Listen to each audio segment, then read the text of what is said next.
Hello, and welcome to this episode of Not a Lady, a Dr. Quinn Medicine Woman podcast. My name is Sarah. And I'm Kelly. And this is episode 1 of season 2, titled The Race. Let me say that this episode, it's like the Dr. Quinn Medicine Woman version of She's the Man.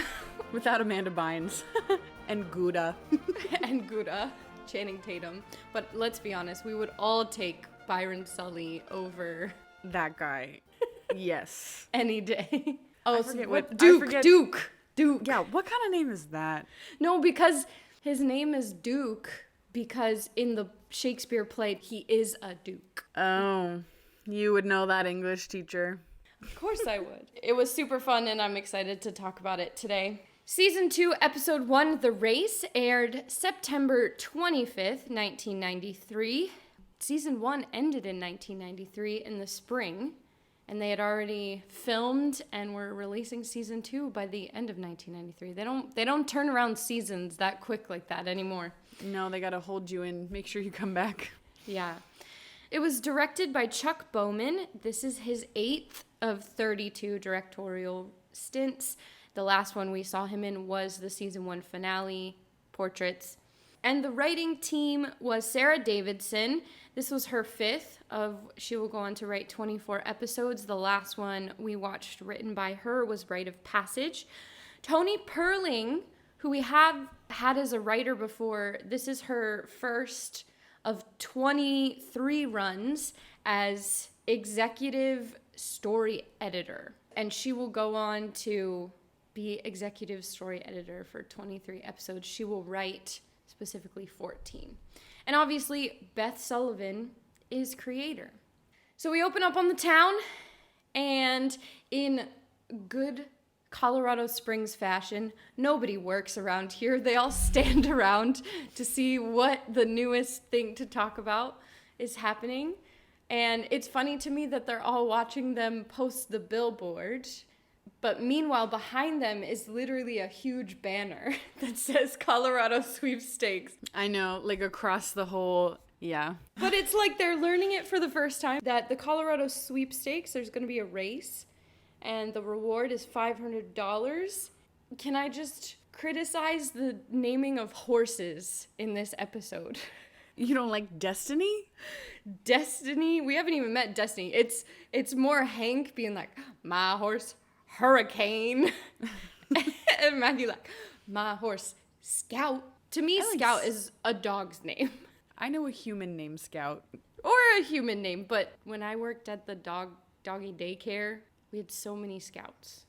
That being said, Doc Cassidy is coming from Denver. Another doctor. So Dr. Mike's excited. We only actually get one scene. This is the only scene we get in the town. It's kind of an interesting... That's true, because it's kind of a special... Yeah, it's cool, but also surprising because you would think they would want to... The question is, what's familiar to us now, right? Is it the town or is it the characters? And I think this episode is cool because they're like, no, we're sinking in that where the characters are recognizable, so we kind of want to set them up. Right. Sully comes and... we figure out that they're going to the reservation. And Dr. Mike is going to get on her horse. Also named Bear. That's a good point. Although we know a dog named Bear, so maybe it's... Yes, but that dog is a Newfoundland, so he actually looks like a bear. Sully insists that they ride together. Which part of you is like, oh, he's trying to be romantic, but not really. There's a purpose, you'll see. I mean, maybe, I don't know. Do you think it's kind of funny that he says it in front of, like, everyone? No, that was awkward. That was kind of awkward because everybody's, like, watching them have this interaction where he's like, trust me. And she's like, okay. I'm like, why didn't he, like, at least let her walk away from the group and then be like, hey, just ride with me? Because I feel like everyone's watching and no one's saying anything. But the last time we saw them, he put his arm around her and took a picture. So, you know, they've made leaps and bounds in their relationship. I will say they did look cute together, though, riding away to the Cheyenne village where we find Dr. Mike is actually giving smallpox vaccinations, which we have talked about the vaccination on the show before. What episode was that? Father's Day. But just as a quick reminder, I'm not going to go into vaccinations as a whole right now. The smallpox vaccine was the first vaccine to be developed and against a contagious disease, and that was in 1796. It is now eradicated. It no longer exists in the natural world, but there is actually, the CDC in the US have vials of it. One of them is in the US and one of them is in Russia. So they guard those things very closely, obviously, but that's not something we deal with. But at the time, this was definitely relevant and definitely something that could have been devastating to the Native American community. We then know that Snowbird wants to give her a gift for helping the community, but in this case, I think because she's been there helping give vaccinations. And the gift is a very cute pinto mare named a Hewa. Hewasi. I don't know. I'm one of those lame people that watches captions. I didn't have captions, but I just went off how I thought she said it. How did you read it? It's spelled Hewasi. I wish they had kept the Cheyenne name because I just think it's a nicer name than... Well, and yeah, it stands for Flash in the Sky. And then, yeah, they call her Flash, which to me is a superhero. The Flash. Oh, I didn't even think about that. Wait, can I tell you something really funny? I was telling someone about this show, and I was like, oh, have you ever seen Dr. Quinn, Medicine Woman? And they're like, oh, that's part of Marvel, right? Oh, they were thinking of Harley Quinn. Oh, but that's not even Marvel either. That's not Marvel, that's DC. I don't know. Anyway, it made me laugh. That happened today, and I was like, I have to tell Sarah about that because I was like trying not to laugh, but I was like, oh no. Anyway, you just said the Flash isn't Marvel, is it? No, the Flash That's is also... DC. Yep. Anyway. Correct. Anyway, yes, Flash in the Sky, which she tries to turn down the gift. She said, oh, I can't accept this. And Cloud Dancing says, you will actually insult my wife if you don't accept a gift, if you turn down her gift. And what better way to top it off than a beautiful saddle hand engraved by Byron Sully himself. Mm-hmm. Did you notice the look that like Cloud Dancing and Snowbird give each other when after that happens? They're so cute. But it's a look of like, oh, you made her a saddle? We remember those days. We know Cloud Dancing is one person who can read Sully better than he can even really read himself. So, and I'm super glad. I didn't say it, but Tantu Cardinal being back, like we're so happy to see her back. We just talked about her in the trivia. We did season 1 trivia and we were talking about her like, oh, can't wait for her to come back. I also thought it was really funny because Snowbird's like, the men call her crazy lady. But for some reason I had like looked at my notes or something and I thought she was referencing Dr. Quinn. I thought she was like, the men call her crazy lady, which, hey, made sense to me. Crazy white woman, right? Like... That's how we know these two are going to be soulmates, Dr. Mike and the horse. But also, crazy white woman, crazy lady. That could have been the name of our podcast.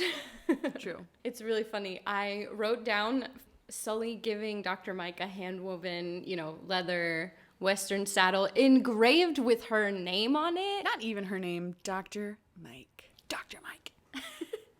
I wrote all the confession/profession I need. Good to know that that's all it takes. Listen, do you know how much saddles cost? I don't, but I can imagine. Yeah. And engraving on a saddle, I did do a little bit of cultural research. I found an article that, mind you, was probably written by a white person, but it was written in 1973, and it was titled "Giving Away: The Ceremonial Distribution of Goods Among the Northern Cheyenne." But I read part of this article and it talked about the Cheyennes actually have a ceremonial tradition of giving away and gift giving. And that as a tribe, the Cheyenne value high generosity.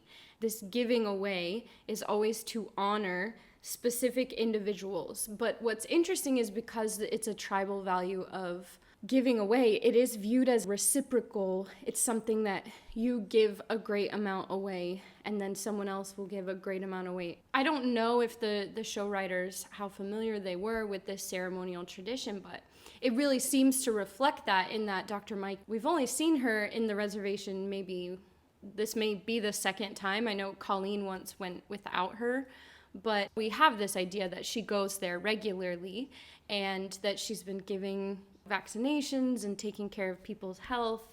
And just to know that this huge gesture of giving her a horse could be viewed as part of this ceremonial giving away, which also I think is supported by cloud dancing being like, you can't turn this down, because if we believe in this reciprocal giving away, you have given much and now it is our turn to give. And so I thought that was, like I said, I don't know how much the writers were familiar with that, but I feel like it really reflects that culturally. So that was really special. Yeah, no, that's actually very interesting.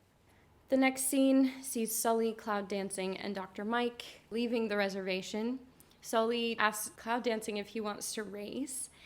Dr. Mike wants to try out her new horse. Yeah. But Sully says Cheyenne women don't race, or don't race men, or some... Against men, yeah. In Cheyenne tribal tradition, Cheyenne women were nurturers, and very few of them fought. But what's interesting and what's probably different from, we would say, like, the white settler culture is that the Cheyenne do practice, like, is it practice or have what's called matrilineal custom, which is where the family lines are through the mother. There is this view of women as nurturers and homemakers, and that they value sisterhood deeply, which I thought was cool also when you think about Snowbird gifting Dr. Mike the horse. However, I did want to mention, in my reading about the traditions of Cheyenne women, I read about Mochi. She is considered one of the most famous female Cheyenne warriors, and she started to fight after surviving both the Sand Creek Massacre and Washita. It's not really related to this episode, but I found it really amazing to read about her and how she had watched these two huge tragedies and ended up really taking a stand and becoming a female warrior. So I have links to it on our website if you want to read more about her. To go back to the scene, Dr. Mike, in good Dr. Mike fashion, doesn't take no for an answer and totally leaves the boys in the dust. I love it. No, but I like that she, like, pretends like she's not going to and then, like, turns around and does it. I'm like, yes. And they're not surprised. Ask for forgiveness, not punishing. Exactly. They're not surprised. Actually, Cloud Dancing is kind of, like, smiling at the end. It's funny. Then the good old title sequence, which still the same. I know, like, some shows now, like, they, you know, like, different seasons, they'll have different scenes in the... Yeah. It's like an introduction to her whole story. You see from her arrival to Charlotte dying to the family. Yeah. Charlotte dies? You're funny. It didn't go over as well as I hoped. So we're at the house, we're in the barn, they're kind of getting Flash settled, and Colleen actually suggests possibly racing Flash. And it kind of turns into this conversation where Matthew's like... You'll get thrown off, like, it's not a good idea. And then sweet Brian, he's like, don't do it, Ma. Like, I don't want anything bad to happen to you. Which is a cute thing of a kid to say about their mom. But the best part is Colleen responds to that, like, she's done a lot of dangerous things before. Knowing what we know about his previous mother and things when Dr. Mike has been on death's door possibly before, they won't ever revisit his fear. And it, like, won't be explored in this episode. But I'm kind of like, that's really, I don't know. I feel like we should have paid a little more attention to that. Like, he has a fear, a trauma of losing his mother figure. And we don't, she just says, I'll be fine. We'll talk about it tomorrow. But we never really come back to it. Well, it was interesting because when I've obviously seen this episode before, but rewatching it, I actually thought when he started to, like, say all that stuff that he was going to have that phrase, which he said before is like, I don't want to lose two maws or something like that, you know? Yep. But he doesn't. Nope. So, yeah, it's kind of this understanding of, like, you know, that's where the fear is coming from, but we don't have to say it, which is kind of good because I think you get annoyed with that sometimes. You're like, you don't have to say it. Like, say things. You know, you've said, like, there are some things that you should be able to express through emotions and just expressions. You don't have to repeat the lines, but I do feel like this was a moment where it felt like it was opening a door to explore what he was feeling, which was genuine. Because the fact is, though we know Dr. Mike has some plot armor, right? Mm-hmm. The fact is that anyone can die, right? So having a good conversation about death, and he that's not something that you can always control. Yeah. Maybe because it had started as a lighthearted moment that it wasn't really the time to have like that conversation. But I did notice like, oh, we've seen this before. Yep. Yeah. And you did kind of skip over Dr. Mike's new pony does tricks. Oh, she does tricks? Which, by the way, I should tell you, Flash, this little pinto mare, not a mare, gelding. I didn't notice, is what I'll say. Looks like the next day, and the family with Sully are headed to the fairgrounds. Matthew actually repeats from the previous scene this concern that Dr. Mike really doesn't understand the intensity of this race or the danger. It makes sense. I think that Brian asks Sully if he's going to race. What makes less sense to me is Sully saying, oh, I don't race for money. Because in my head, I'm like, Sully, you only learned to ride like maybe half a year ago or maybe a year ago or something. Yeah. Let me tell you, in this episode, Joe Lando actually showcases some real natural horsemanship in a way that I haven't really noticed before, but probably because he had a lot more ride time in this episode. Right. We finally do meet Doc Cassidy's destiny. Do you think that's his first name or his last name? Doc Cassidy. I thought maybe he would be a historical person, but I couldn't find anything about a doctor. Like, you know how Doc Eli, like Eli, Dr. Mike, that's her first name, Doc Cassidy. I just have never met a man named Cassidy. Oh, Kid Cassidy? Cassidy was a man's name at one point, I think. Okay. Yeah. We learn Matthew's racing motivation that he hopes to use that $500 to build his house. Which is interesting because we haven't like heard much from him and Ingrid. We haven't seen Ingrid in a while. Like, you know what I mean? She was in portraits, but just to stand next to him. Well, just because there was this whole episode about like, I want to marry this girl, and then it's progressing, but we haven't seen much of it progress. So anyway, it's kind of nice Robert E is there to reassure him, like, don't let them shake you. Like, you could still win, man. Robert E and Grace, I feel like, are the ultimate cheerleaders in this episode. And I feel like they should get more screen time than just being cheerleaders for, like, why doesn't Grace enter a pie? You know what I mean? Like... That's true, because we know she would win. Exactly, and I'm like, I want them to get some more time. I have a whole thing written out about shoeing horses and horse racing, but I don't think anyone probably cares about that other than me. So we'll move past it. Speaking of Grace, but she did enter something. Well, she said, oh no, she's not entering a pie. She's entering her wild berry preserves, which, by the way, sounds delicious. And Brian expresses that he wants to do something at the fair, but he is not good at anything. And Grace encourages him, not in any direction, but encourages him in which he's like, 1 + 1 = 2. I want you to teach me how to cook. And you know what? I'm really happy, even though Colleen says, like, oh, boys don't do that. And Grace shuts it down and is like, we're going to teach you. You're going to learn today. Yeah. I like that. Just because in the rest of the episode, it's always, here's how the world works. I know. For the period, this episode focuses a lot on, which Dr. Quinn already focuses on it, but like just the focus on challenging gender norms and stuff. Yeah, I love that.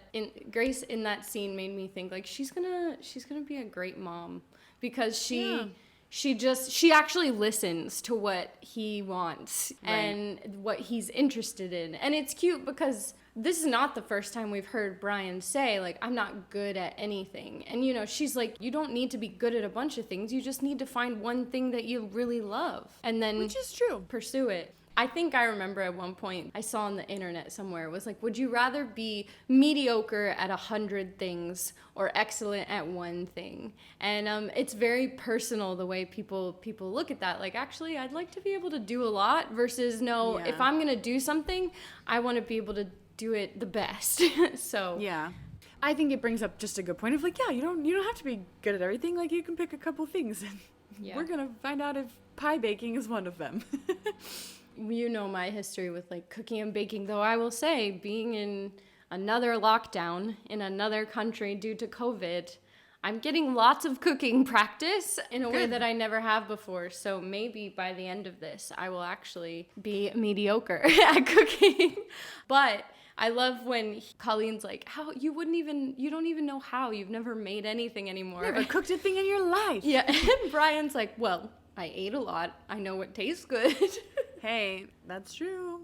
I don't know if that works though, because I've eaten a lot of good things too, and I wouldn't say I'm I picked up anything. You know the things you like. You do. Anyway, the next scene we have Dr. Mike and Sully are riding, and she's just bragging on this horse, man. She really loves this horse. I like that. She asks Sully's opinion, actually, on what he would think about her joining the race, which he admits that he wouldn't be surprised, and there would be no convincing her not to do it once she's decided to do it.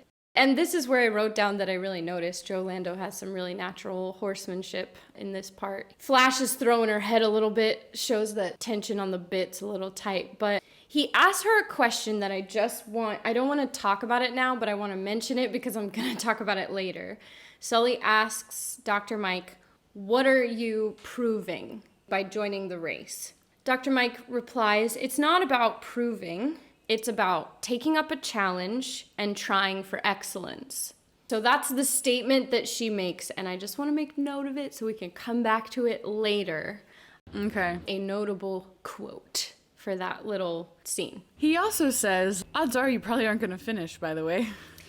He's realistic and he's honest in being like, you've clearly already made up your mind about this, but I thought that was a funny comment. And she doesn't get offended. I guess that shows That's true. progress in their relationship. Snaps for Dr. Quinn. Not as sensitive as she once was. Well, until like 20 minutes from now. That's true. Dr. Mike and Colleen are walking into town with Flash, and Dr. Mike meets Doc Cassidy for the first time, in which he assumes, like, oh, do you need medical attention or something? She's like, no, I'm a physician. And he's like, that's studied where? Basically, I'm having a flashback, right? Because this has happened with her numerous times. He thinks it's a joke. He thinks it's a literal joke. Yeah. And she even invites him for dinner.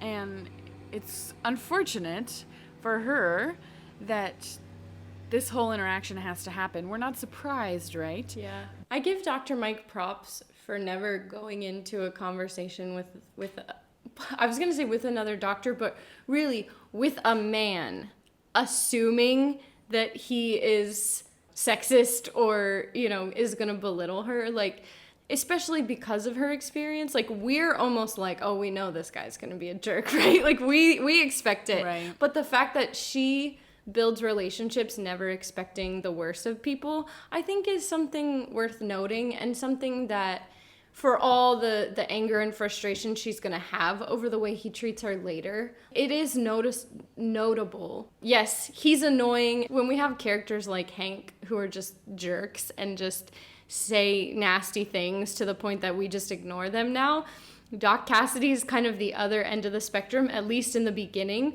where he's almost patronizingly polite in dismissing her. He's almost like, okay, sweetie, okay, huh? He doesn't say that, but that's how his tone feels.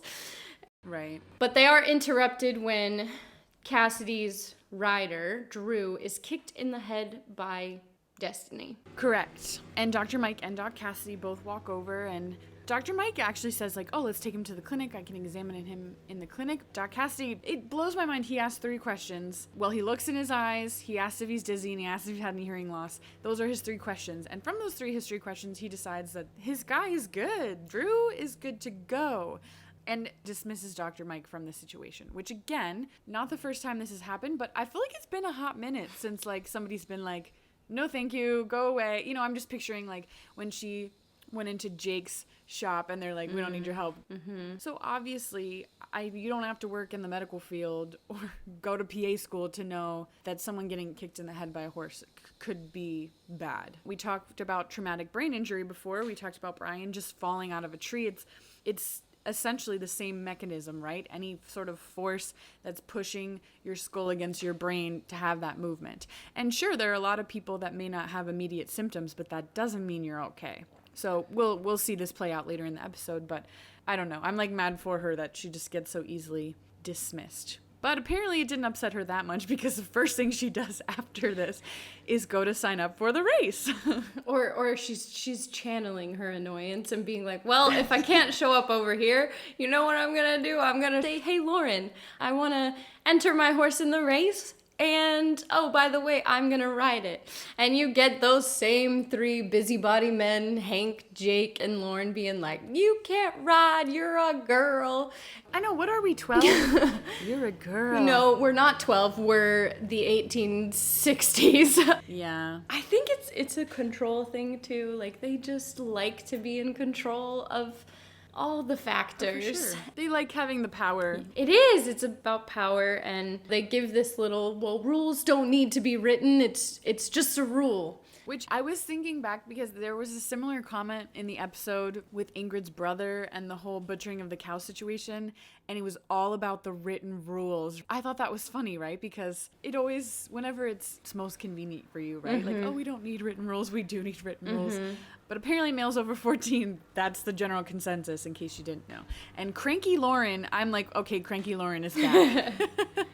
Yeah. So kind of the same scene, Dr. Mike and Colleen are now walking away from the fair, and I don't know, there's a cool conversation that goes on where they kind of talk about other times that Dr. Mike has been told no in her lifetime. And the first thing that she references is her experience about women in medical school and how she was told that women are too delicate, it's not something that you'll be able to do, but she wouldn't accept hearing a no, which Colleen then brings up, well, why are you giving up this time, basically? Like, what's different? I mean, obviously it is different, like medical school versus like riding your brand new horse. But Dr. Mike, well, why am I giving up this time? Perhaps, what does she say? I'm like blinking at it. Yeah, she says that they're gonna stick to their rules. They're not gonna let her ride despite the rules, so her only option is to change the rule. Change the rules, correct. I like that heart-to-heart with Dr. Mike and Colleen. Yeah, me too. Especially with your daughter, like, have that conversation. Well, it's cute, too, because it's like the three girls, right? Flash, Dr. Mike, and Colleen. Talking about life it's unfair to the girls. They have to try so much harder just to do anything. Exist. Well, yeah, and also think about it, right? It's not just like, oh, she can't enter her horse in the race. Literally 3 seconds before that conversation happened, she was dismissed again because she's a woman. Yep. Imagine having every aspect of your life consistently turned away. Be brought back to that same conversation, like, which, by the way, not something she can change, or she would, you know what I mean? Or can like, control, yeah, exactly. Yeah, agree. I do like the next scene because Mike and Sully are dressed up. Oh, they're so fancy. We haven't seen him in a suit since our birthday. Happy birthday. Birthday flashback. No, he looks super nice. They like do they always already did everything together, but when you come together like that, it's kind of like, oh, you're like a thing. Are you guys a thing? Are we in middle school? We're like, is that a thing? They're talking. Okay, they are talking. And specifically, Dr. Mike jumps right in to talk to Lauren about how would she go about basically changing the rules of the race. What do I need to do to make this happen? In which there's a number of characters. Stupid Hank, man. Okay, but wait. Let's talk about this. So first of all, Lauren's like, you don't see women fighting in a war, and you don't see women racing. So let's talk about that. 1917. That was the most teacher thing ever. Let's talk about that. You even turned your teacher voice on. I get excited to talk about this stuff. 1917, Loretta Walsh is the first woman to enlist in the military. What year? 1917. Okay. So we got another good 50 years. Yeah. 1976 is when women are admitted for the first time to the U.S. Military Academy, which is kind of crazy when you think about it. They let women enlist, but didn't even let them attend the military academy until almost like 50, 60 years later. However, I learned about a new amazing woman that I want to write a book about her now. Deborah Sampson. Have you ever heard of her? I had never heard of her. I can't say that I have. I like want to say yes because I feel like it's going to be a cool person, but I don't think I have. Deborah Sampson fought in the Revolutionary War and went full Mulan on us by disguising herself. I was going to say, did she pull a Mulan? As a man. Yes.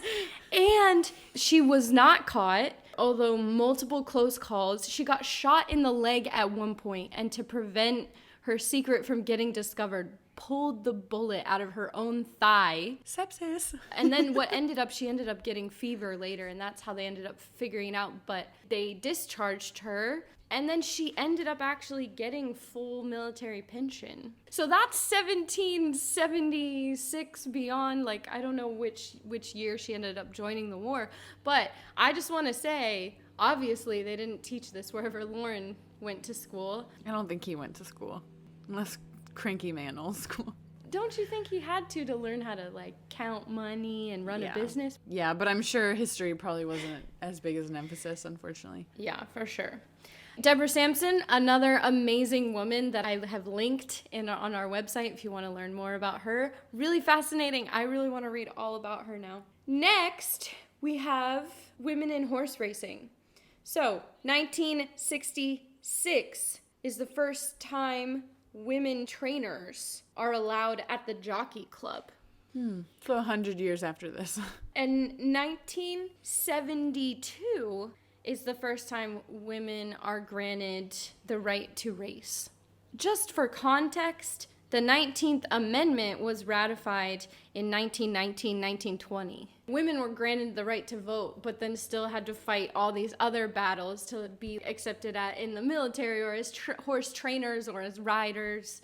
And then Dr. Mike plays the card, and I love this metaphor where she's like, oh yeah, what about Joan of Arc? Amazing woman, 1412 to 1431. She was a peasant. She was the daughter of a farmer. She felt called by God to help defend the French crown, and she led the French army to multiple victories and was caught by the opposing forces, who then tried her and burned her as a heretic. Which, what happened to Joan of Arc? Maybe not a good example. Right. But also to say, die a terrible death doing what she believed was right, for Dr. Mike to step down and let men be like, no, you can't do this because you're a woman. Joan of Arc didn't take no for an answer. The crazy thing is, the king did not rescue Joan of Arc after she was captured because members of his council believed that, oh, if people know that a woman helped lead part of the army, a woman who dressed as a man and fought like a man, that would be a threat to his right to the throne, because people would be like, oh, you're not a real king because this heretic crazy woman led your army. So she almost turned her back on by the very people who owed what they had to her, which I guess just goes to the long list of injustice. And then Hank brings up Lady Godiva. Lady freaking Godiva. I actually really love the story of Lady Godiva, not gonna lie. What do you know about her outside of the chocolate? Real historical figure. I know that she was the wife of somebody important, and something about riding naked, and her hair covered her, and that's about it. Actually, that's not too bad. Lady Godiva was the wife of Lord Leofric. Leofric was a really jerky lord who was taxing his people like crazy, and Lady Godiva was begging him to lower the taxes for the people, and he told her, probably as an insult / challenge that he didn't think she would take up, that he would eliminate the taxes if she rode through the streets of their city in Warwickshire, if she rode through the city naked. I think thinking that she would step aside and not do that. do what a good wife is supposed to do. And so what she did is she sent a message out to the town and told everyone to go in their houses and close the doors. And she got on a horse, and she was naked, but she had long flowing hair, covered everything basically except her legs. And she rode through the center of town in the nude. And then part of the legend goes that there was a man named Tom who... Oh, I did know this is where Peeping Tom came from. Looked out the window and became the first Peeping Tom, and he was blinded. You want to talk about some awesome women, like between... Mostly I just was annoyed that, like, of course that's what Hank says. Yes, naked women. But that's right. My point is that I think that's all that Hank knew. He didn't know that. Do you know why she rode through the town naked? Right. To stand up to a jerky man. Right. to help those lesser than herself, right? Most people be like, what is a lady, a lord's wife? Why should she care about the regular townspeople? But she did. And he, I think, like I said, I think the husband gave it as a challenge to insult her and be like, well, if she does do it, that's horrifying, right? Nudity, through the town for everyone to see her, like, shameful. But she was awesome. And so, yeah, it is funny. Again, Dr. Quinn, they like to do this little thing where they're like, casually, hey, let's just put in name drop 2 sentences, but there's so much history. I also appreciate Lady Godiva for her inspiration of the Belgian chocolate. No, that's interesting. I was kind of hoping you would talk on some of those people. Also, we didn't even talk about the fact that Jake's like, women aren't as fast. Women's bones aren't as strong. Also, I'm an annoying alcoholic. Oh, sorry. She's hitting below the belt now. Nothing against Jake. That annoyed me. I mean, I think any woman would be like, also, no one's going to be mad at you for being against Jake. Oh, yeah. No, I just am like. Yes, women's bodies are built different, but I kind of almost wanted Dr. Mike to be like. Pretty sure you haven't birthed a baby. Exactly. Pretty sure you haven't brought life into the world. Exactly. He probably would have used that against her, that she hasn't either. Which transitions us into her second encounter with Doc Cassidy. Oh my gosh. He's like, are you married? Well, that's your problem. Yeah, I know. Women do not belong in horse races or the medical profession. What annoys me is she was just asking about his riders. She was just checking in, Like, he's obviously got some man ego that feels threatened by her. You know who doesn't have a man ego, though? Sully, because he's like, listen, you gotta pick your battles. Mm-hmm. And this is kind of where you were saying earlier, like, Dr. Mike has her 3 steps forward, 1 step forward, 3 steps back. Yeah, 1 step forward, 3 steps back. Because then she's like, well, then will you ride Flash? And he's like, no. She's like, well, I'm going to find someone who will. Like, right. She goes from, oh, they've insulted me. I can't ride. He's insulted me. I shouldn't be a doctor or single or, in horse racing. And so she's like, the only thing I can do, beat his horse. Which, I mean, I feel like I would probably, my brain would work that way too. Yeah, I'm not even opposed to that being her progression, except, remember she said earlier, it's not about proving something. Right, that's true. Ooh, bringing it back around. Yeah. Oh, I like this next scene. Grace is still selling treats at the fair. Colleen and Brian are working on making a pie crust, which I must say are difficult to make, which is why most people buy them now, rolled up in the little thing. I just like that he's making an effort and trying. Somehow it turns into a flower fight, which I feel like this happens a lot. The wholesome family scenes, they're throwing water at each other, they're throwing flour at each other. And that's not just this show, that's multiple shows. It's endearing moments. Right. Brian's trying to decide what he's going to put in his pie. To sum the scene up a little bit, he decides chocolate, pecans, and caramel, which to them is like, what? That doesn't go together. You can't put chocolate in a pie, which I'm sure at the time was not appropriate. But can I just say, I really like to bake. Chocolate, pecans, and caramel, that's like turtle. I don't know if you've ever had those turtle candies.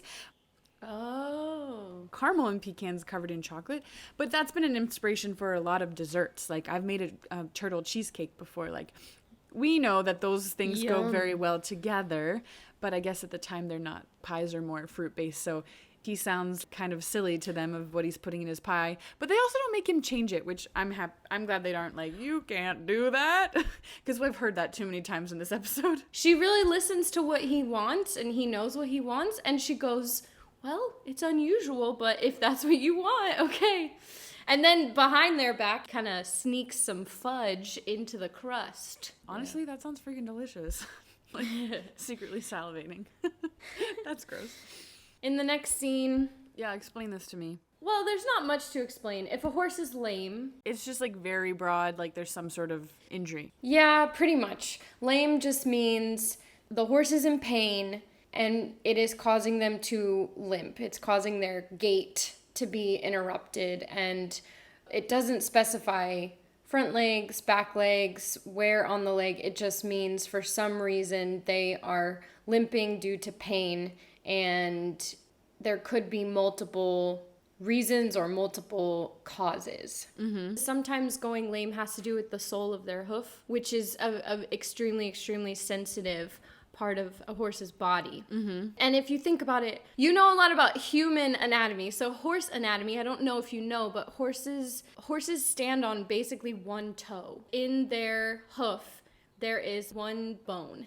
And then the hoof itself is made from, is it keratin? It's the same thing that our nails and hair are made from. So they're extremely sensitive, and especially if you get horses that are trained for racing, that amount of pounding, you recognize that horses are running kind of like ballerinas, right? They're basically running, walking on 4 toes, and they're big animals. And so the thing is that a farrier, or as you know, as they would call in this day and age, a blacksmith, the reason you shoe a horse, the reason you have farriers often would trim the hooves in order to, I feel like most people, if you think about it, the way that we buy orthotics for our shoes or different types of shoes are going to put pressure in different places or relieve pressure in different places.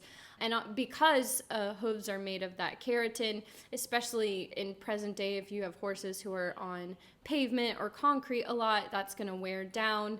You know, a wild horse, very naturally, they don't have to worry about it as much because they're on softer ground, and the running they do, they're in control of it. But a working horse, it's something you need to be mindful of.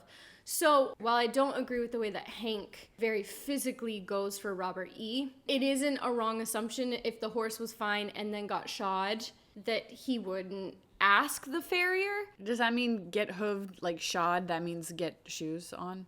Yes, Okay. correct. Later, we're going to see how Hank treats his horses, and my assumption could also be that maybe he just ran that horse too hard even before the race, and that's why it came up lame. Or shoeing a horse at the wrong time. It's the same thing as you wouldn't run a race in brand new shoes, right? You would wear them in a little bit. I think on average today, obviously it depends on the horse, but even in modern racing, racehorses may get new shoes once a month, depending on, what's happening. They have special shoes now, weighted shoes to help a horse learn to lift their legs more, and then they'll switch them for the lighter ones so that when they run, they feel like they can run fast. There's all sorts of racing strategy now that I don't think would have been present back then. Right. Without knowing what Hank had done differently, maybe with his horse during the course of the couple days leading up to the race. If he had just had him get his hooves trimmed or get shod or something, then it would be a worthwhile question to ask, like the farrier, hey, what did you see? No, he says you intentionally sabotaged my horse. Right. Hank doesn't really go about anything well, so... And also, I think because they already have that history of... They do. Yeah, I think that doesn't really help because... Well, and Hank is racist, so who can he blame? The black farrier? Great. Yeah. I do think it's a little weird that Dr. Mike gets involved, where she's like, what happened? And I'm like, girl. It doesn't surprise me, though. She seems to insert herself in a lot of things. She does. It makes more sense when Sully steps in to stop the fight. Right. Though, where did he come from? Oh, stop it. It's season 2. You can't do that the whole time, okay? Then, because we know that Hank's upset, he's doing what every other saloon owner does. He's throwing rocks in the creek. Pouting in the woods? Yes, pouting in the woods and throwing rocks in the creek, contemplating his life. And Dr. Mike goes down there and actually suggests in him riding Flash, which of course Hank is already opposed to because it's a girl's horse, it's a pony, whatever. Indian pony, girl's horse. He insults this horse in almost as many ways as he insults the rest of the townspeople. I know. Why does she ask him to ride? I mean, she needs someone. Who else is left, Sarah? Why doesn't she ask Matthew? Matthew's already riding. Exactly. Why does he need to ride Scout? Why can't he ride Flash? I don't know. Okay. It's a good point. I don't know. I mean, I guess maybe he wants to ride his own horse, but I kind of feel like... If he's just in it for the money, then that's kind of, you're not, like, you don't have a pride thing about the horse, then it shouldn't really matter. That's a good point. Where I thought this was maybe going to go, because Sully later will, like, agree to try and ride. Hank agrees to try and ride, which they decide to make him not only a sexist, but an animal abuser.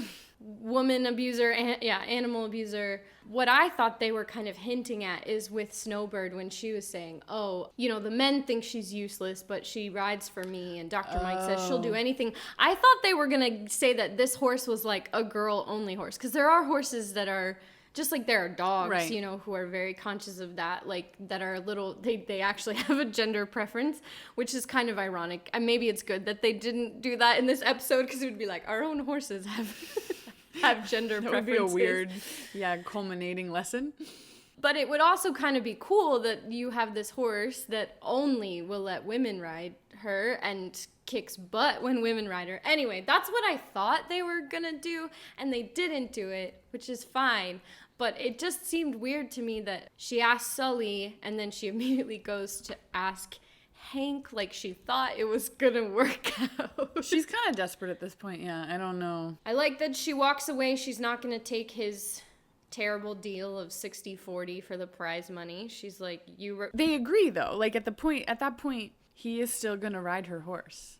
No, because she doesn't shake his hand. Okay, maybe I misunderstood. My impression was she walks away and doesn't agree. And then the next scene, she finds him tacking up her horse. So he's decided to ride regardless of the... Maybe I'm wrong. Well, maybe I'm wrong.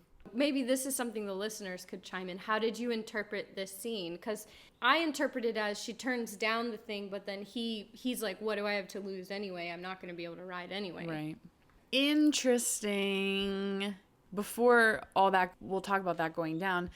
Dr. Mike sees Drew, who's Dr. Cassidy's rider, and goes to check in on him again. He insists he's fine. That's a very short moment there.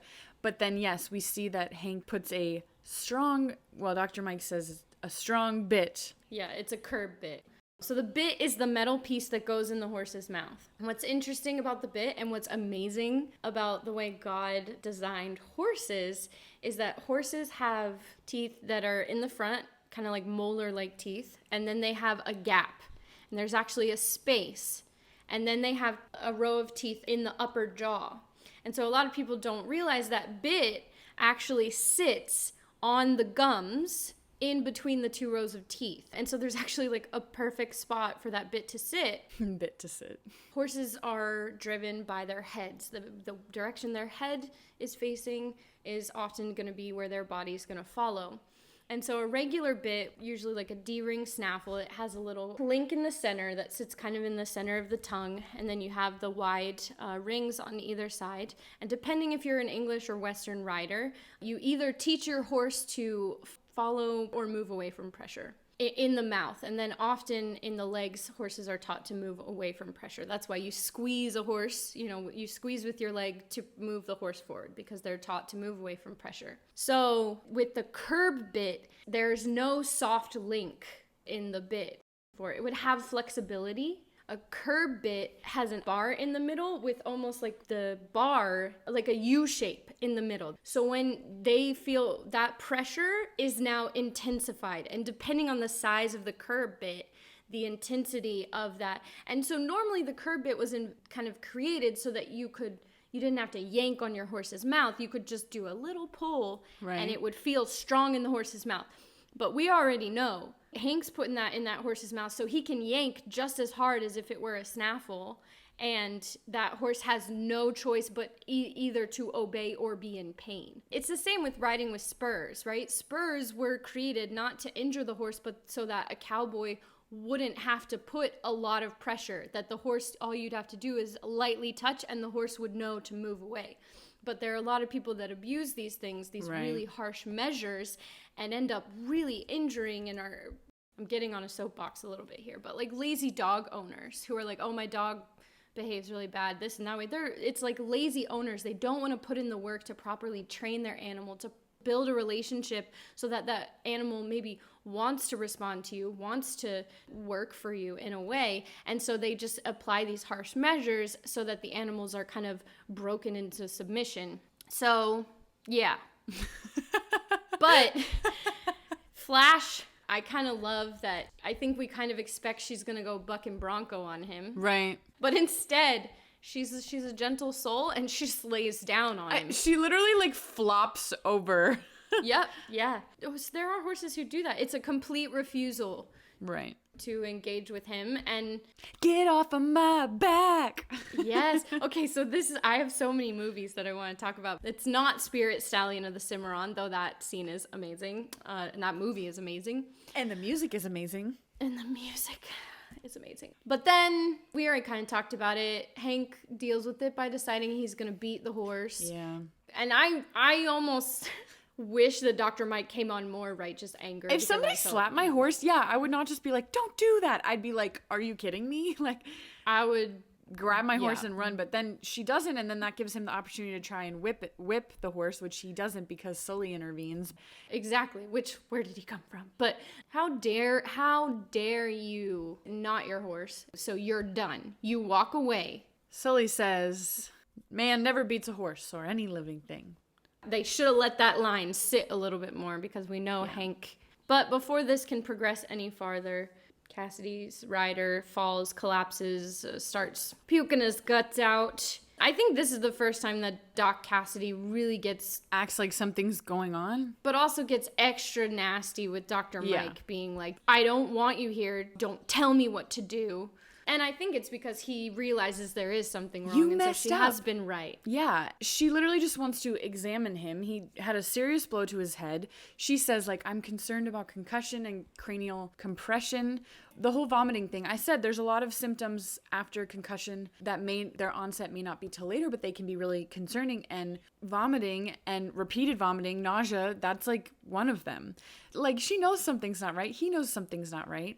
There could be a number of causes of vomiting, like after you have a head injury. Sometimes, depending on, like, let's say where he got kicked, depending what part of his head, there's certain parts, the cerebellum, or depending if you're close to the ear, that can cause balance and dizziness problems. And we know that when people, sometimes that can trigger vomiting. Sometimes his head might be hurting so much at this point. Like, I know if you ever had like a really bad, like severe headache or migraine, sometimes it can trigger vomiting. Skull fracture, a hematoma, any sort of collection of blood pressing. They kind of talk about that. Well, they'll talk about it later, I think. And he does what it's called an MMSE, which is mini mental status exam, where, well, she does. She tries to act like, do you know where you are? Do you know what day it is? You know, things like that.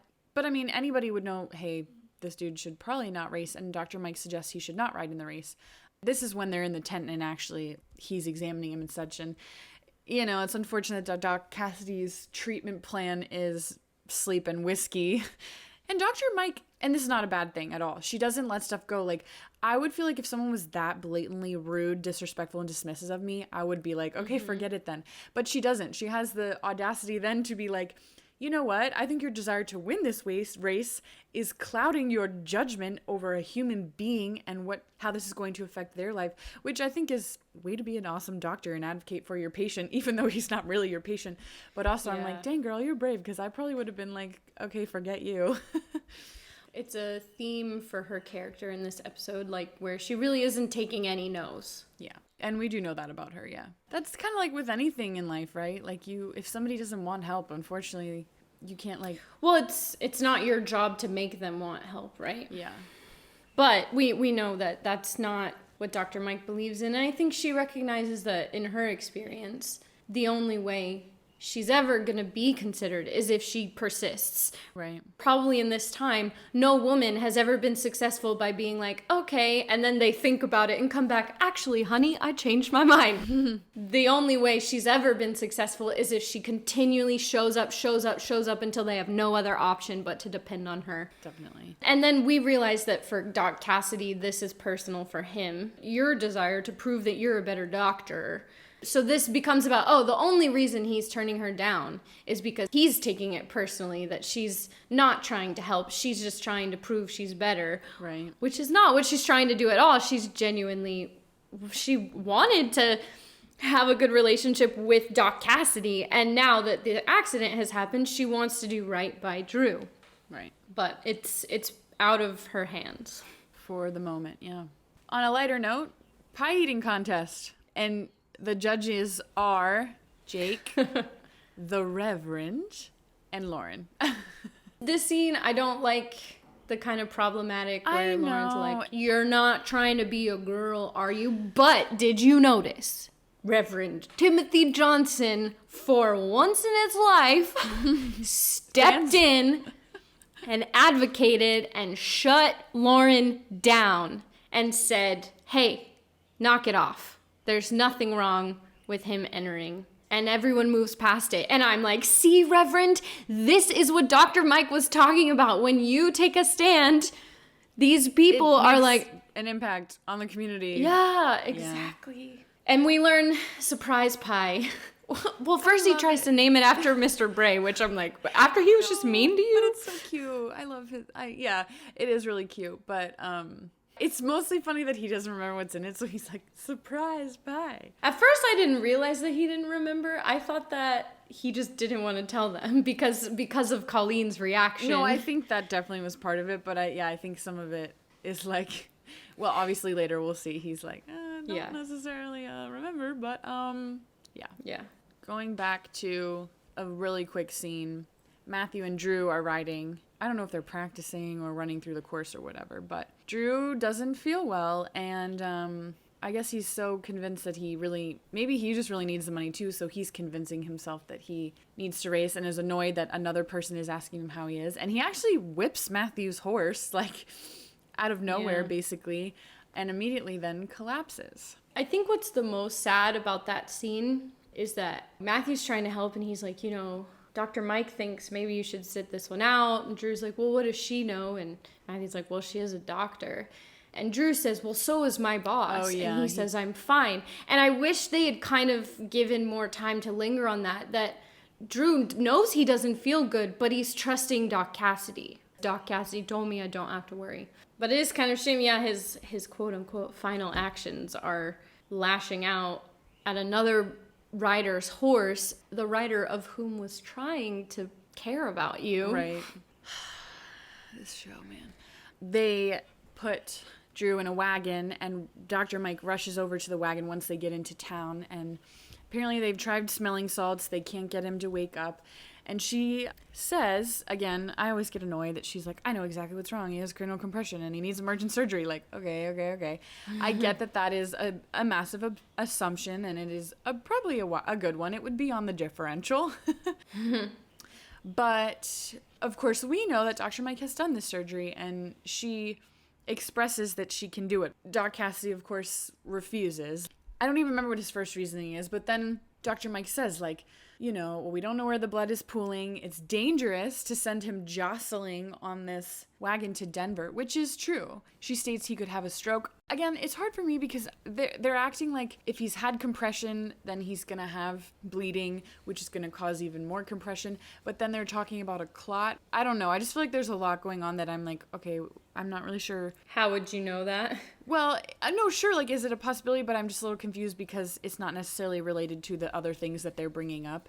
I don't know. It's just a little confusing to me. And I think she's making a big comparison to Brian, which, of course, is her experience, and it's valuable experience. Doc Cassidy will not let Dr. Mike do it. And the line that, like, sent me overboard, can you guess? If my name was Michael Quinn? Or hysterical female? Yes.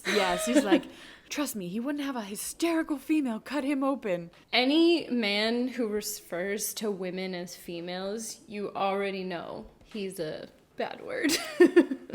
Yeah, it's just this back and forth of like, I'm capable. You are putting your patient at greater risk in sticking to your pride and sending them somewhere that he probably will not make it. And she says that, like, yeah, the chances when I could do it. And so at the end, the decision sticks that Doc Cassidy sends Drew by himself. I mean, with a rider, but he doesn't even go with him. Like, what kind of doctor? Yeah. Oh, man.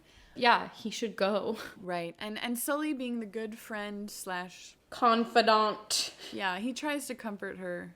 He's actually very supportive in this whole episode. Yeah, he is. He's good at that. But Dr. Mike is still, she says he's not going to make it, which is a very probable thing. And I think she's probably seen enough stuff in the West now to know, like, what your chances are, especially when it comes to transportation. You know what I mean? Yeah, and it's frustrating. She said, like, of course it's no guarantee that what I do will make him survive, but they're both risky, and the one has a pretty guaranteed failure, and the other has a, well, we tried. Yeah.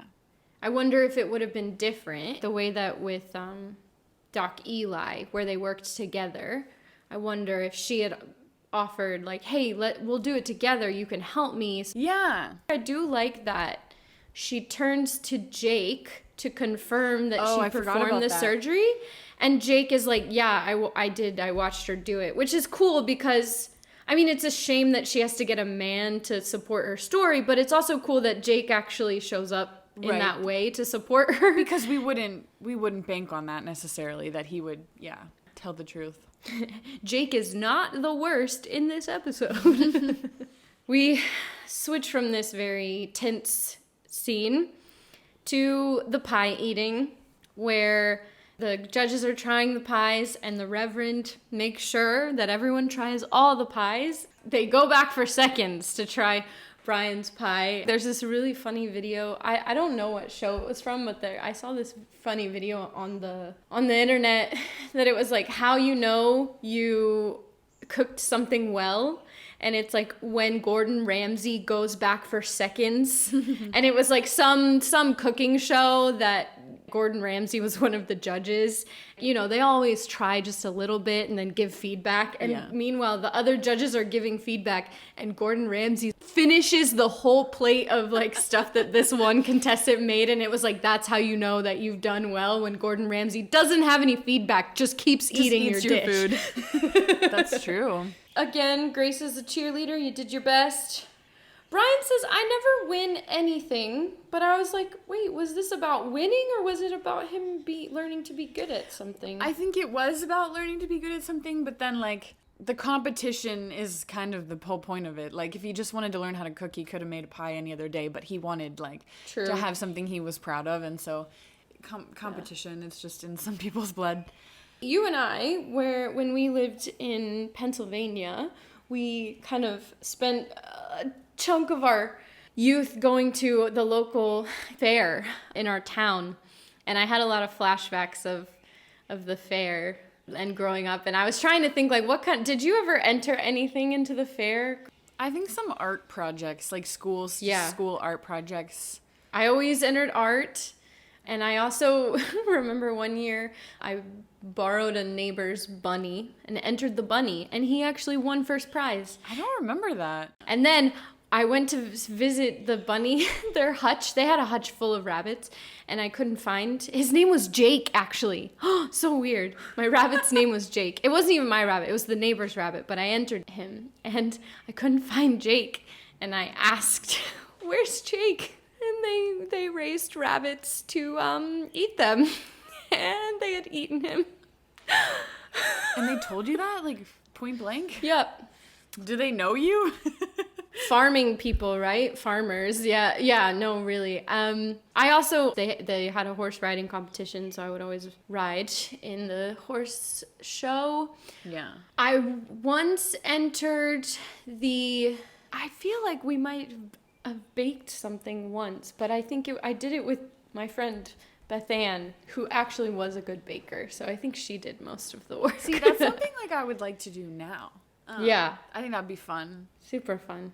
But, maybe I'll make a turtle pie. Who wins? Speaking of entering things and winning, Colleen takes third. Brian wins first for a most stimulating pie. Excuse me, you totally skipped Margaret, who won second place. Don't forget about Margaret. Go, Margaret. Go, Margaret. Yeah, he wins first place. But honestly, I bet that pie was really good. It was a dessert pie. Yeah. But it's very cute. He's, like, so happy. And actually, Colleen looks jealous. And as soon as that happens, the wagon, for some reason, didn't keep going to Denver. As soon as Drew died, it turned around. And I wonder, though, if they, like, checked on him at some point and was like... I mean, obviously did. Don't love Dr. Mike's kind of spiteful, what are his chances now, doc? Like, a man just died.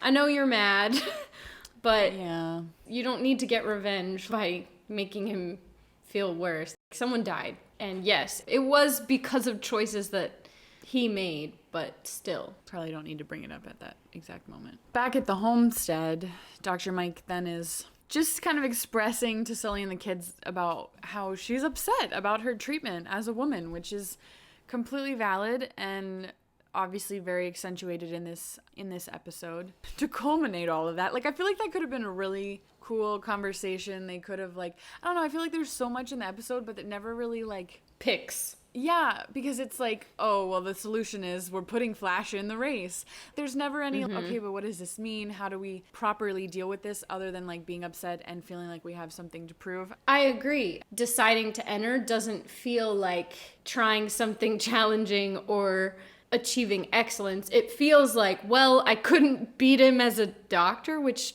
that shouldn't be a competition, right? Right. And then I'll beat him in the race. Yeah, I feel like there's probably a way they could have kept the same storylines, but interwoven them in a way that it wasn't, I'm going to prove that I'm more than, quote unquote, just a woman by riding in the race. Yeah, it doesn't quite work. Right. That being said, I want a whole episode of the next scene. This is the she's the man montage of Dr. Quinn. It's also it made me think of Mulan when she's like with Mushu and has the armor on his leg. Yep. Do I look like a chest man? out, legs apart, and strut. Yes, exactly. Literally, I would have been okay if they had dropped like even the whole Drew plotline and just had a whole episode of Dr. Mike faking being a man, because this scene is golden and it's so funny. It's so funny when Sully's like, don't swing your hips. She's like, I'm not. And he's like, well, whatever you're doing, don't do that. She's like, I never swing my hips. Her man training. He's like, can you chew tobacco? And she was like, I could never. And then Brian's like, licorice? And then they like shove more and more. He's like in her face and he's like, push it back there like a big old wad. I'm like, really funny. He's so handsy in this scene, right? Like he's like grabbing her jaw and she seems like really overwhelmed, but she's like trying to play it cool. Like, I'm a man. It's totally normal that he's like touching me and like patting me on the back. She looks like, she doesn't look like a man. She's just so tiny, so it's just funny. Like she just looks like a boy wearing clothes that are too big for him or something. It's funny. Dusted her cheeks a little bit, so she has like, I don't know, like a 5 o'clock shadow, but it really just looks like she smeared dirt on her chin, you know. It's so funny though. That's like when I think of this episode, that's the scene I think of. This scene, and obviously kind of the one where they go to register, like, though, if they had had a whole episode of Dr. Mike pretending to be a man, like, I would have been like, this is the best episode ever. Yeah. And briefly, we have Matthew suggest, like, oh, I'm not gonna ride. Basically because he's like, I want you to win. You know, he doesn't want to give her some competition that's unnecessary, like, at this point. Yep. But she's like, you're gonna ride, and if I win, I'll give you and Ingrid the prize money, which is sweet. Because then we realize, okay, we knew it was never about money for her, but it's good to know. Sully and Dr. Mike are then walking the course, which is good, especially for cross country. Normally, people walk the courses actually on foot, though, because it gives them a sense of the terrain. But they're riding the course. I almost think it would have been cool if Matthew had been the one to ride the course with her, just because Sully's actually never ridden in the race, right? Which I know they want them to have a moment, but I'm like, I think it would almost make sense, especially the scene right before, where if Matthew had rode the course with her. But the important thing, and I will come back to this, is he gives some advice. He says, there's a log here. If you jump the log and get back to the trail, it's faster. However, there are holes on the other side and the ground is dangerous. So go the long way around, and she's a quick turner, so she can get to the front there. And Dr. Mike says, oh, she turns like a dream. So they've set this thing up, and we'll come back to it. We will. Now, the scene that we kind of were referencing earlier, signing up for the race. We have Dr. Mike dressed up as a man, Bill, her alter ego. And yes, they've convinced them that this is our Bill, our cousin. This is our Bill. This is Bill, our cousin from Soda Springs. And they're like, we didn't know you had a cousin. Dr. Mike is doing as she was instructed by not talking. she just spit. I love like the first spit she does. You see Matthew's face. He looks at her like, oh gosh, this is not going to work. Like we're doomed, basically. Myra comes to cozy up to him, basically, and she pretty much realizes it's, I mean, they don't say that, but she realizes it's Dr. Mike pretty early on as soon as she gets close, which, I mean, yeah, anyone would. This is not Hannah Montana, okay, where we're pretending Miley Cyrus doesn't look like Hannah Montana when clearly we know they're the same person. We haven't really talked about it. I don't love their use of Myra in this episode, and I guess they wanted her to be there, but basically they have her. She's like mostly in Hank's lap for the majority of the episode. So after she recognizes Dr. Mike, she kind of goes back to Hank and sits on his lap and distracting. Well, yeah, then that's she's the intention. distracting, but even in the opening scene, he's got his arms around her. Then later, when she tries to register for the first time, she's by his side. It's weird to me that, because the last time we really interacted with Myra was when, on the deathbed of Horace's mom, where they, made a pledge to, get married and stuff. And we don't, or actually the last we saw was portraits, where Myra chose to stand with Horace, not Hank. But then this entire episode, she's with Hank, and I feel like there's some incontinuity in that, right.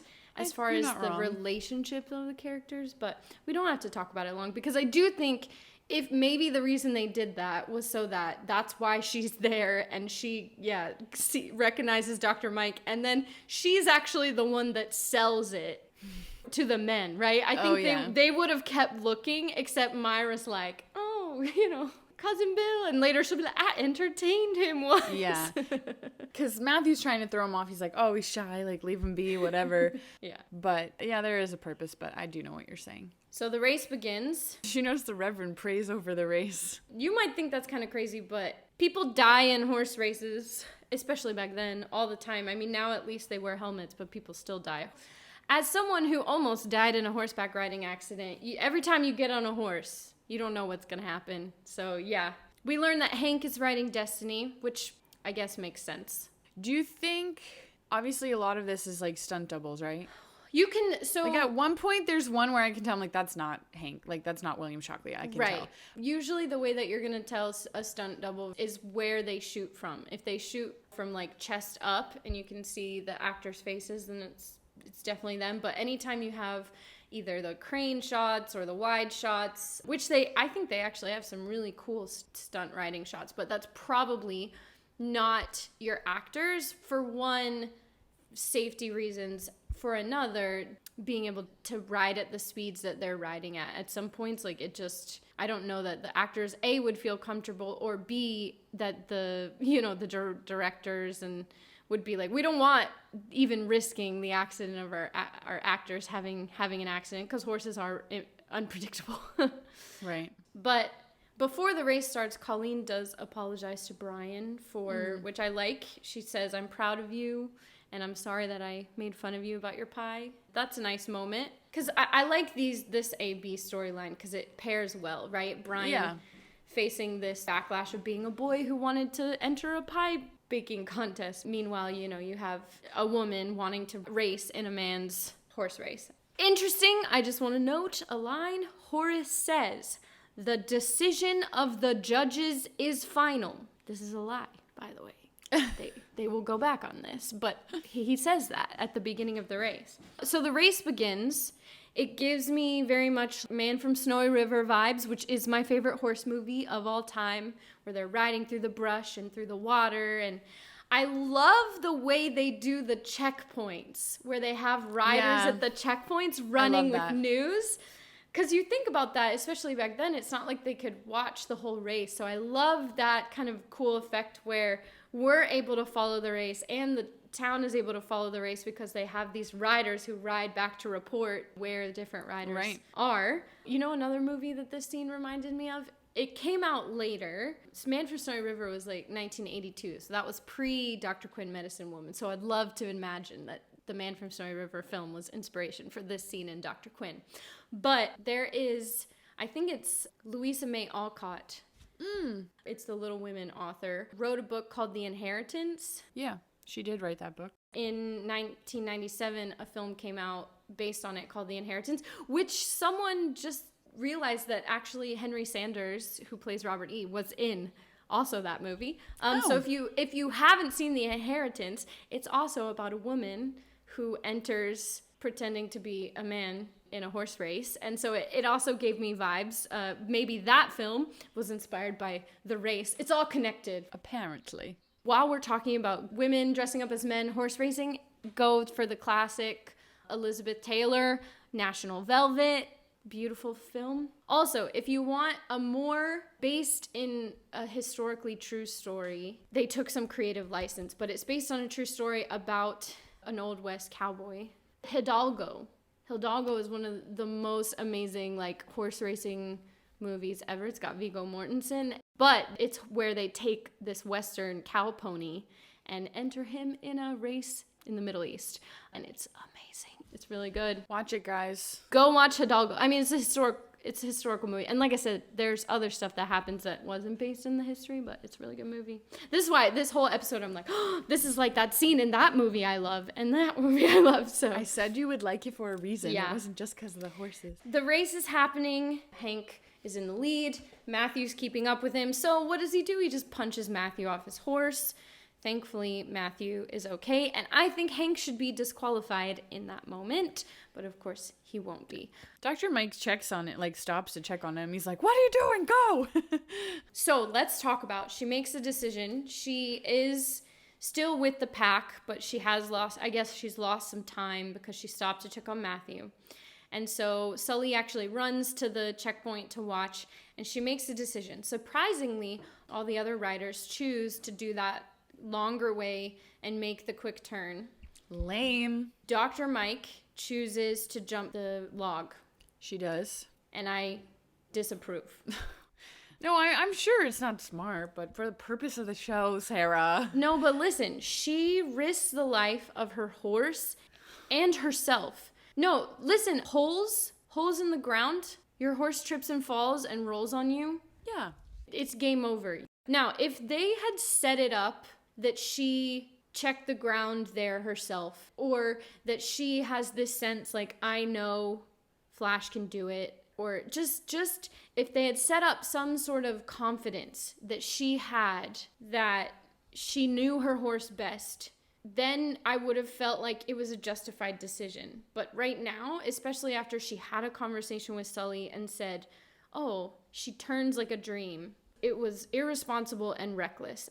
That decision she made, to me, is just as bad as Hank's decision to slap a horse that won't let him ride it. It's just as irresponsible. What I would have preferred, and obviously I didn't write the show, and I understand, like you said, this is the decision they made. We all know the phrase slow and steady wins the race. What I would have preferred is if they had the other riders choose to take the risky way, and she chose to go the long way and make that quick turn that she already told us that Flash could do. And then slow and steady wins the race. She makes that quick turn, and then she ends up in the front because she didn't risk the life of her horse. Because of a fall, because of a hole in the ground or injury, like, we just talked about irresponsible animal ownership. She did that because she wanted to win, not because she cared about her horse, not because she cared about her own life.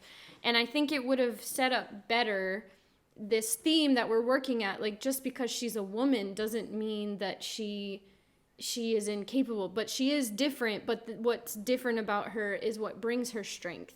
And I think they set up this thing that Sully gave her good advice. They almost make it seem like, oh, he gave her bad advice. No, he gave her good advice. He said, don't jump this. It's dangerous. Well, and they do show him. I mean, he sees this whole thing go down. He's like, go around, go around, go around. Don't do that. So yeah. It's not like I know, but it could have ended a lot worse for her. But it's also a TV show, so I'm like, it couldn't have ended worse because we knew that was going to happen. Because plot armor. Well, and then the other thing is that she doesn't even end up staying in the front. Like, it wasn't even worth it to me. Like, if she had done that and then she stays in the front for the whole rest of the race, okay, then it was, like, worth it. But in the end, Hank ends up passing her, and then she has to push Flash harder. I do love, they really show the size difference between the horse that Hank is riding and her, little Pinto mare. Mm-hmm. It's really cool to see the size difference. And there's one shot where you really see Flash, like, shoot out from under her and pull ahead. Like, I really did love those shots. As a horse person, I do wish they had made a different decision for that climax of the race. I don't, not Sarah approved. Correct, right. But as you said, she gets ahead, but then she still falls behind because Destiny and Hank get in front of her. Mm-hmm. But in the last little bit, which is all kind of fun because Horace, all the spectators can now see what's going down. They're not having to just hear by word of mouth. Yeah. So Horace is like describing the whole thing, but she does pull just a little bit. I feel like I was watching the Olympics like a couple weeks ago, like where you're like, oh my gosh, like literally like a split second by a nose ahead. But so she does. She finishes first. It's when she's given the thing. I think this is interesting that her choice to reveal herself, which I'm like, was that the plan all? I mean, the plan all along was right to reveal herself, to be like, girls can do things too, guys. But like, she chooses to do it to Doc Cassidy, which again, and we kind of know that's he has something to prove, but she definitely does too. So she reveals herself to Doc Cassidy, and of course, the first person, Lauren's like, "You're disqualified." I feel like I've been like doing a lot of voices this episode. I'm not really sure why, because none of them are good impressions. But so of course, right? Okay, whatever. Dr. Mike and Flash are disqualified, so they're giving all this attention and praise to Doc Cassidy and Destiny, going to put the rose. I don't know what that is, sash, the roses on the horse. But nobody cares because everybody's like super psyched that Dr. Mike won and pulled off what she did. Mm-hmm. So in the end, plot twist, Jake actually comes around and puts the roses on Flash. And Sully makes a comment that the town's going to be talking about this one for a long time. And I like that. I'm like, true. It's true. It's definitely true. I mean, there's a lot of things we'd probably talk about with Dr. Mike, but... Yeah. And then... he gives her a rose. In front of everyone again. They're not shy. It's awkward. Everybody is watching. I don't know. Something about it was really awkward where I'm like, that's sweet, but why is everyone watching you be weird right now? Yeah, I think it's interesting too that she chooses to reveal herself because she gives up the prize, the trophy, and the money and says, oh, we know what we did. But I'm like, wait, I thought you were winning the money for Matthew. That was my first thought too, where I'm like, oh, like, yeah, like, I know it was like to prove something, but also like, you know. Because Matthew says to her when she checks on him, he's like, beat him. Don't let him win. Right. That's not just because he thinks you're cool, Mom. Like, yeah. He wanted, like he has plans. And then they do this little moment where, you know, Colleen's like, do you think they'll let girls ride next year? Matthew's like, no. And then Dr. Mike goes, well, someday, which I guess is supposed to be reminiscent of one woman winning a battle for women's rights. Doesn't mean it fixes all the battles that women are going to face, but it's a step in the right direction. I have mixed feelings about her revealing herself, which I guess it's nice. They kind of make it that, no, she did it for herself, in that Matthew's like, oh, we could enter more races. And she's like, no, we're just going to go home now. So that, I think, makes it, okay, it wasn't about winning. It was about, you know, proving something to herself. But at the same time, the fact that she does reveal herself makes it seem more like she was trying to prove something to the men. Right. I do like the episode. I mean, what do you think about it as a whole? Like, as much as I sometimes don't like this, I do like when there are resolved, like everything resolves at the end, where it's, the whole point of the episode was, you're a woman, you can't do anything, you're a woman doctor, you shouldn't be allowed to do that. And even like, the whole Brian plot line, I feel like there could have been a better way to have like a serious conversation about that and how to resolve it, whether that means she's teaching her kids or she's just like internally having that resolution, better than what they did, which was like, let's pour all of that energy and frustration into doing this thing that at the end of the day doesn't really matter because it's, you know what I mean? I don't know. I think tonally it doesn't match, right? We have the doctor plot line where a patient dies because... Right, like that's the end of that. A man won't let her help him. And then we have this really humorous storyline of Dr. Mike pretending to be a man so she can ride in a race. I almost feel like we should have split them. And we really should have done a whole episode, a whole comedy episode. We don't get very many comedy episodes in Dr. Quinn. Like, I want a comedy episode of Dr. Quinn being a man, pretending to be a man for a whole episode, and all the hijinks with that.